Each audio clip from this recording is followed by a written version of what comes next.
In competitive singles Pokemon, the most common and popular tier of play is the Overuse tier, Smogon's first tier of play. In this tier, we find Paradox Pokemon like Tusk, Valiant, Moth, and other various Pokemon calling it home, while also seeing old favorites like Clefable and Heatran still residing in the tier. However, in between all of these Pokemon, we also find ourselves with competitive Pokemon's single most cheesiest Pokemon, and that has to be Sneasler. Prior to the DLC, Sneasler was often talked about because of its Dire Claw shenanigans. I talked about the controversy all the way back in June, but to give you a short summary of what exactly happened, Dire Claw is a move that has a chance to inflict sleep, para, or poison on the target, and the catch is no one knows which status will be inflicted. This move also does incredibly high damage, thus making one of the most annoying moves to face in competitive play. Alongside, Sneasler has pretty good solid stats to back it up, making it even more deadly to face. There was a couple strategies to run Sneasler. One was the Choice Band to increase its already huge attack stat, the other was a Choice Scarf to increase its speed, and finally the last one is involved using the item Grassy Seed. Grassy Seed, for those of you who don't know, is an item that is consumed underneath the grassy terrain. This allows the Pokemon to gain a defense boost as long as they don't switch out during battle. This is impactful for two reasons. One, with the release of Pokemon Home,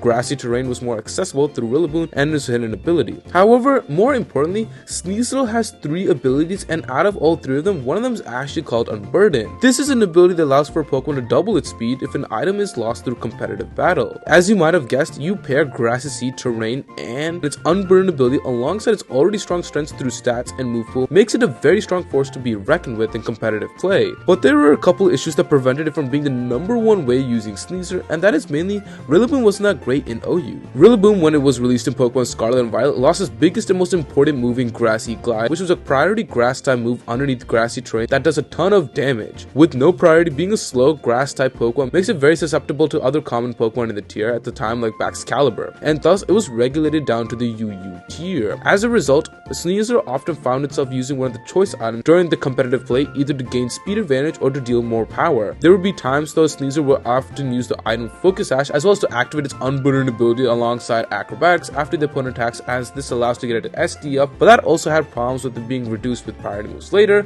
and not to mention hazards, which was and still is a huge part of the metagame. Regardless, you guys get the picture with post-home Sneasler, and fast forward to the DLC metagame, it seems as if this Pokemon has taken its talents to the next level, something that has been under the radar as there were other important metagame Pokemon taking over the talks. Hey, before I keep going though, if you guys haven't already, be sure to subscribe for more competitive content just like this. It's free, and we just recently hit 10k subscribers and are on the road to 20k and trying to hit it by the end of this year, so if you guys haven't already, be sure to subscribe and join the show. Anyways, back to the video. Let's talk about Sneasler's buff and getting a new reliable dark type move more than Night Slash in Lash Out. Lash Out is a 75 base power move that does double damage if its stats are lower that turn. This is a move that is way better in every way than Night Slash, and while you could argue for the critical hit damage, getting more reliable stable damage is way better than relying on some RNG. Sneasler in short now has something more reliable to her common metagame monsters like Goldango and Glowking. But Sneasler wasn't the only Pokemon, as Rillaboom got its groove back with Grassy Glide being reintroduced in the Scarlet and Violet DLC. No longer having to worry about being a slow picked off Pokemon, Rillaboom got exponentially better as it has now a way to deal consistent damage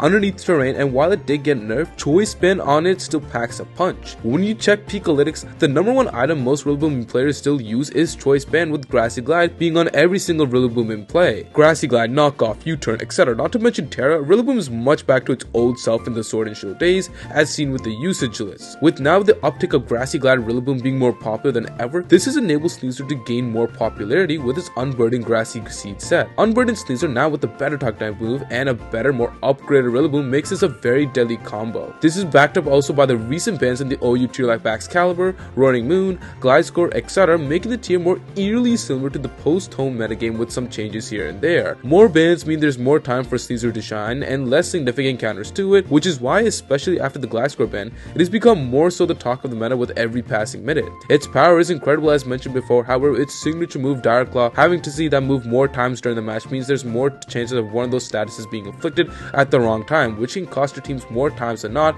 especially sleep. This does not even mention the possibility of Terra to escape its weaknesses with Terra Ghost or Terra Dark. Terra Dark helps get rid of Psychic type weakness and immune to Glowking's Future Sight while increasing its Lash Out power, and Terra Ghost grants immunity to E-Speed and Rapid Spin while also firing back a powerful Shadow Claw onto Terra Ghost Garganacl variants. While there might be counters like Dozo, Goldango, and Zapdos, etc., Rillaboom helps cover weaknesses it can't take, namely Dozo with the Grassy Glide Choice Band, and Sneasler can cover other powerful Pokemon with just pure firepower with moves like Gunk Shot, Lash Out, Dark Claw, etc. etc. Both have enough coverage boost to cover each other, and because of this, Sneasler and Riverbloom at the moment has become one of the most common cores in the metagame. Sneasler was already annoying prior to the DLC, but this DLC has allowed Sneasler to become even more annoying and spam Darkcloud even more, and with this time with a more reliable Rillaboom in the back to also help it out. The benefit of Lash Out as well also increases viability, and it really becomes the tier's most hated Pokemon because of how quickly this core can snowball, especially mid to late game. There aren't very many counterplay to both of these Pokemon together, and with more and more bans, it's becoming difficult to hold them in check reliably. Let me know in the comments below what you guys think of this dynamic core in the competitive singles tier right now, and thank you to my members for their continued support. If you wish to support me even more and my competitive Pokemon videos, please be sure to join the YouTube membership, link is down below, and join the Chompy Discord as well while you're at it. Regardless, thank you all for watching, and see you in the next video.